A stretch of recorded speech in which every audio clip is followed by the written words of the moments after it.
Okay, I once again welcome you to my YouTube classes. Now, in this class, we are going to discuss the third poem of third language English called the Ottoman Song. Okay, Ottoman, as we know that there are many seasons like winter, rainy season is there, spring season is there, and Ottoman season is there.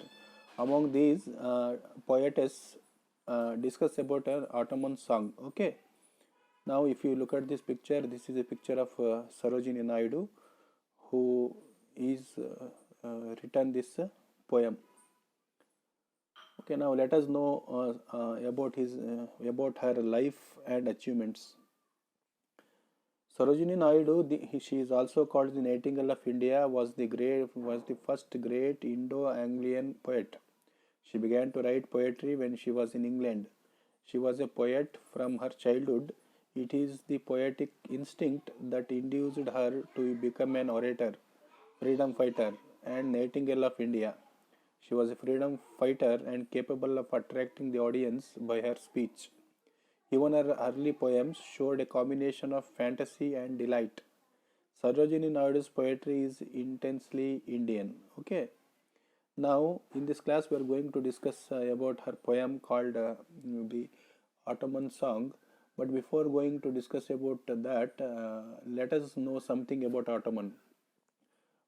During the season of Ottoman, the trees will blow, the leaves will rattle, clouds are seen flattering, and air is very cold, and the winds are very breezy, and we can find fog in the morning, and all the gardens are damp, red, orange, and yellow in the sky. We can see the different colors that appears in the sky. Okay, this is about the season of autumn. In this season we can feel the air is blowing wildly. Okay, and in addition to this we find foggy morning and damp garden. After this, let us discuss about some of the new words that has been given in the text. The first word is hangs on. Hangs on means depends on. Glitter means shine with bright light. Sheaves mean bunches of wheat. Frail means delicate or weak. Flattering means to compliment excessively. Hark means hear or listen. Weary means tired. Blowing means produce a current of air. Rattle means sound of leaves. Damp means moisture in the air. And foggy means misty or dull. Misty or dull. Okay. Now let me read the poem once. Like a joy on the heart of a sorrow, the sunset hangs on a cloud.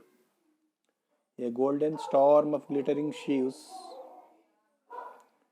of frail, of fair, frail and fluttering leaves, the wild wind blows in a cloud.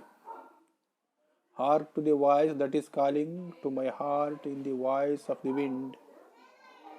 My heart is weary and sad and alone, for its dreams like fluttering leaves have gone. Why should I stay beyond? Okay, this is the poem written by Sarojini Naidu. Now let us discuss line by line. In the very first line, the poetess says that, like a joy on the heart of the sorrow, like the joy which is in the heart of sorrow means sadness. Okay, in sadness, sometimes we find joy. The sunset hangs on a cloud. In the same manner, the poet compares, this is a simile, and the poet compares her status to the sunset hangs on a cloud. It is just like sunsets hangs on a cloud during this season of autumn. A golden storm of glittering sheaves. See there that during summer, during autumn season, you might have witnessed that we can see golden leaves everywhere. That's why the poetess says that golden storm of glittering sheaves. We can find many glittering sheaves around different places of fair. They look very fair. Fair means very attractive and beautiful. And frail means that is aged. Okay. And fluttering leaves, flying leaves. The wild wind blows in a cloud, and the wild wind will start blowing with its all might. Okay, in a cloud. Hark to the voice that is calling, and in this voice, in this sound, the poetess listens to some voice is calling her. To my heart in the voice of the wind, and the wind is calling to her heart. My heart is weary and sad and alone, and the poetess heart become very weary. Weary means tired, and sad and alone. She was sad and alone, and she become very weary. For his dreams, like the fluttering leaves, have gone. She says that all her dreams were just like the fluttering leaves have gone. As during autumn season, all the leaves will fly away. Like that, her dreams all were flown away. And then poetess asks, "Why should I stay beyond?" And she was not ready to stay beyond, and she wants to move along with the time by forgetting the bitterness of our previous days. Okay, and here is an example of alliteration of fair and frail and fluttering leaves is an example of alliteration because their initial consonant sound has been repeated again and again.